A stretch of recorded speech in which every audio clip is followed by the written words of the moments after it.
There's a lot of them. They're fundamental sort of a DNA material, DNA strand level structures in music. They create chords. Chords come from scales.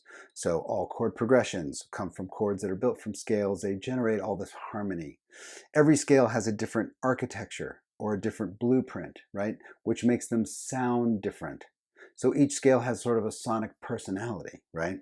To get to this personality, this sort of sonic signature, takes a lot more than just understanding where the dots on the fretboard are. Welcome back to the channel. My name's Chris. Today you will learn how to unlock the personality of a scale, sort of the sonic signature, a scale's, sonic personality. Why does it sound the way it does? So what is a sonic personality? What is a sonic signature? You've heard this type of thing before. Major's happy and minor is sad, right? Or, oh, this is the darkest of all scales. Or I like to describe the modes in order of brightness, right? There's a lot of adjectives. All of these adjectives, it doesn't matter which ones you use or which ones you like or which ones you don't like, they describe one thing, which is these scales, through their blueprint, their unique blueprint, they have a certain sound, right? And that sound makes you feel a certain way, right? That's the sort of musical personality, the sonic signature of a scale. It generates a sound, and that sound makes you feel a certain way, whether it's dark or light or happy or sad. It doesn't really matter. What we're talking about today is how to find that personality.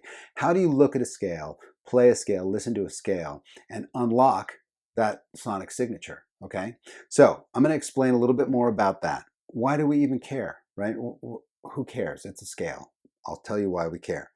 Then we'll zoom in and I'll show you a couple of methods by which you can put a scale on the neck in a certain way and go through a bit of an exercise to unlock that sonic signature and to find out why that scale's blueprint generates that sound, which makes you feel a certain way. And in doing so, we're going to use a few different methods, right? We're going to put the scale on the neck in a unique way, in a linear fashion, against a droning note, so we've got some sort of context about what we're hearing. And then we're going to identify two things. Does a note create or release tension against that root? So any note in the scale, what is its function? What is it doing? How does it respond to the root? And then we're going to find out where the critical degrees in the scale are. Degrees are the notes in the scale. Each note is a degree in the scale. Where are the critical degrees? This note specifically generates a massive amount of tension.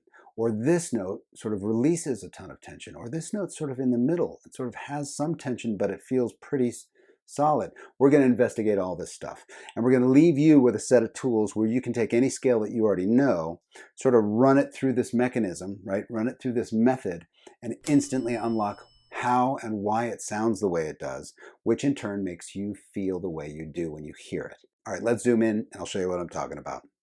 Okay, scale's personality, the sonic signature of a scale. How do we find it? We're going to use this as our tool.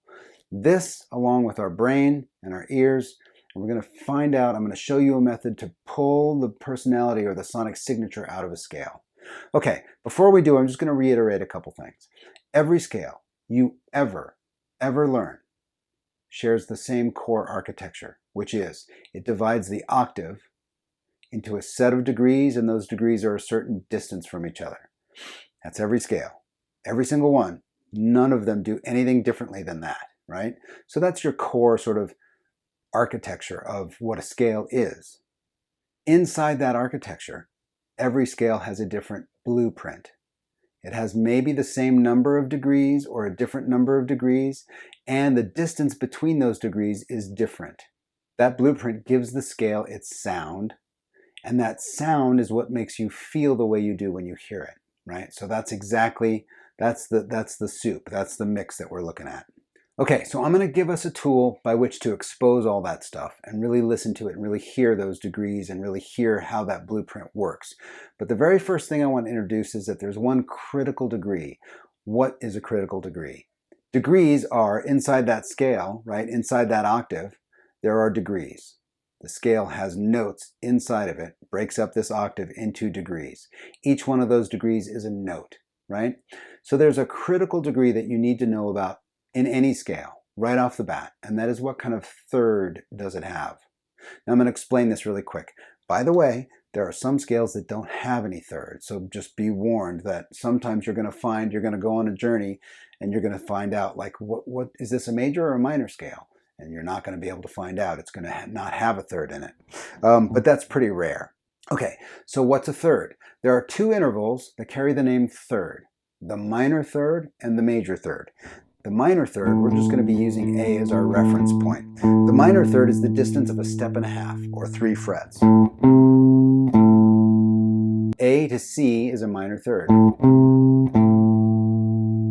A major third is 2 full steps, or 4 frets.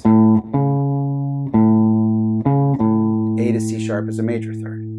But that distance, this is a minor third, and this is a major third, that distance describes a critical degree. If a scale has a note that lands a minor third away or a major third away from the root, that scale is either minor or major. You may have learned a scale, you may have pulled out a piece of paper and it says, here's an A major scale. Okay, great. The more you play it and the more you practice it, the more comfortable you are with it, that's excellent. But if you don't sort of understand where that third is or what makes it a major scale, it's that third. It's that major third distance.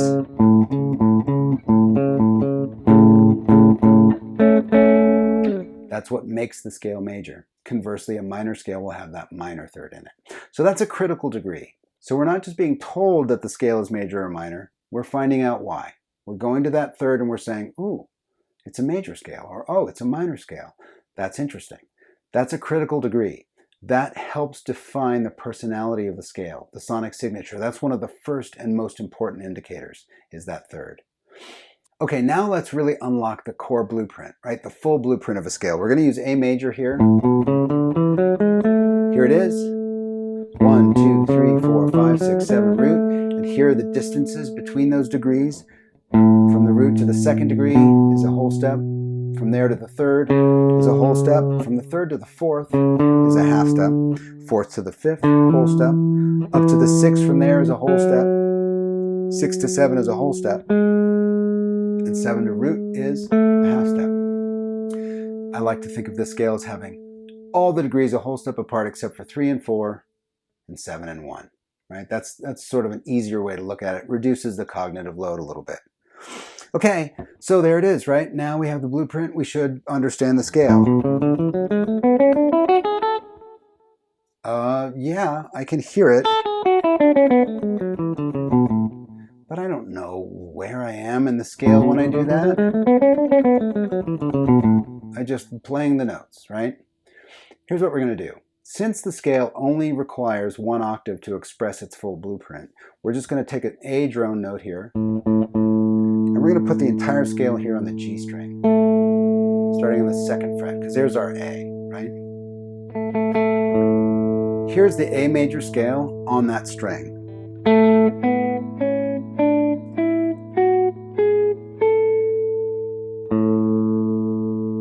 Now, we're going to do something very simple here. We're just going to play the drone note, that A, that root note, and we're going to listen to all these degrees against it.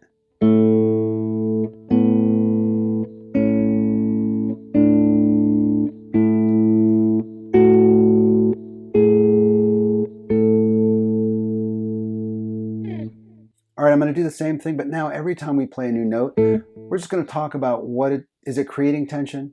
Is it generating tension, or is it feeling like it's resolving tension? It doesn't get any more resolved than 2 of the same note. This is A, this is A an octave up. Pretty resolved. Listen to the 2. Definitely more tension, but doesn't sound super tense, right? Here's the 3rd. Sounds more resolved to me than the 2. Right, that resolves a little bit. Here's the 4. Well, that builds some tension, right? Here comes the 5. That keeps the tension, but it changes it a little bit. It feels more resolved, but the tension is still there, but just not a lot of it. Here's the 6. A to this. And here's the root again. Interesting. We're just listening to these single notes against the root and identifying where the tension is. That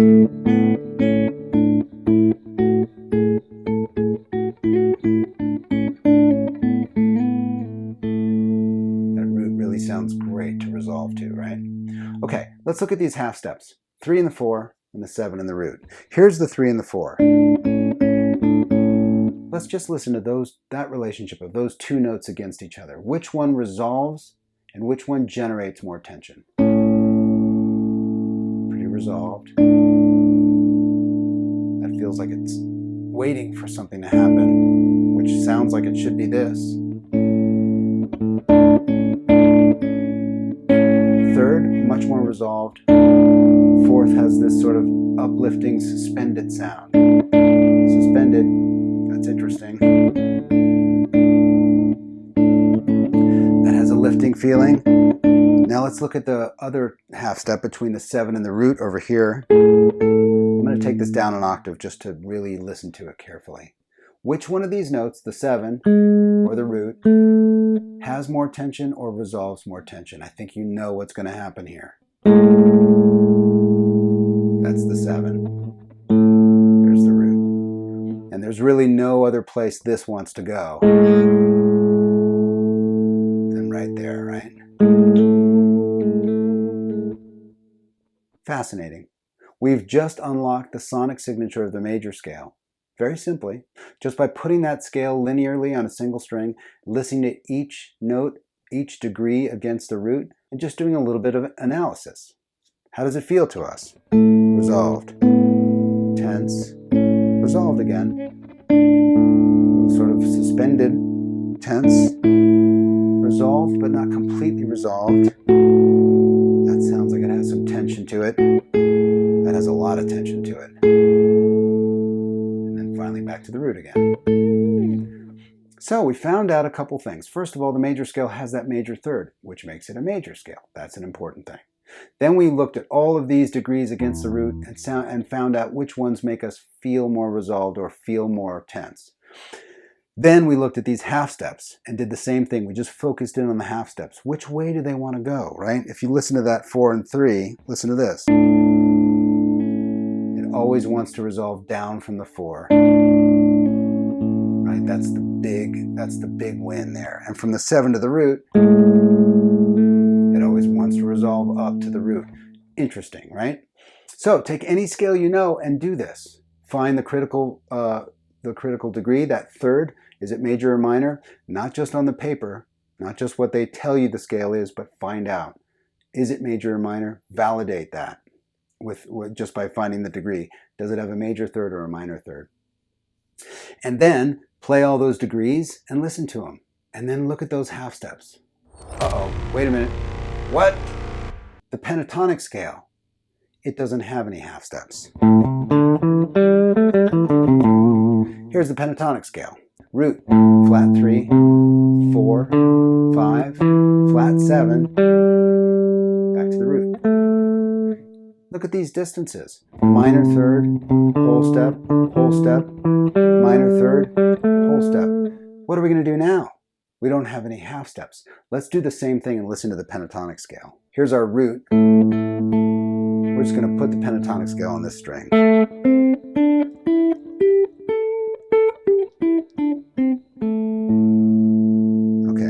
Start listening to it. Obviously, here we are on the root again, super resolved. Next one is that minor third. Let's find out if it has tension or if it has some sort of resolution to it. I think we can all say that that has a fair amount of tension to it. Here comes that 4. That's pretty resolved. Here's the 5th. That's even more resolved than the 4. Here's the flat 7. Wow, that wants to go somewhere.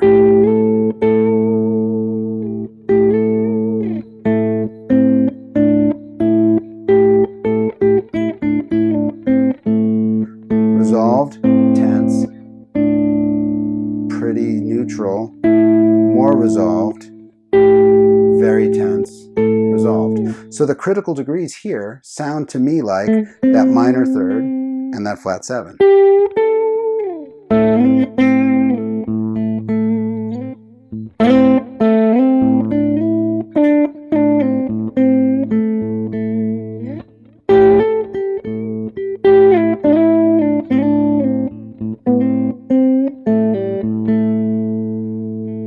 Now I'm using these tones.